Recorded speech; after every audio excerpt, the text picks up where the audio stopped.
Zempilo linendima enkulu eliyidlalayo ingakumbi ngelixesha lentsholongwane ye-corona. Inkulu baphathiswa ithi inethemba ngakuzakhono zabaphathiswa ababekwe kwizikhundla ezintsha.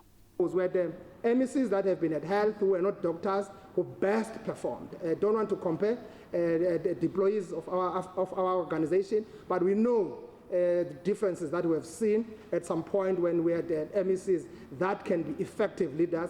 We want effective leaders there. We don't want people who are going to be sleeping on the duty.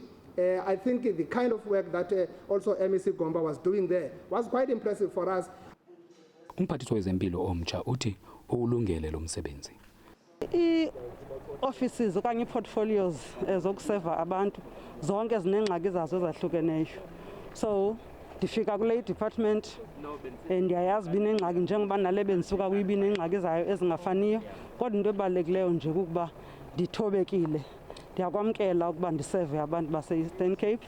Ndimbulela uPremier ngoba abonakalise ukundithemba, anike le portfolio. Zawusebenza nabantu be-department sikwazi ukuthi ke ngoku siya njani phambili. Ukuzokuthi kangoku sele bengaphaya kwama-7,000 abasebenzi bezempilo abagonyelwe intsholongwane ye-corona.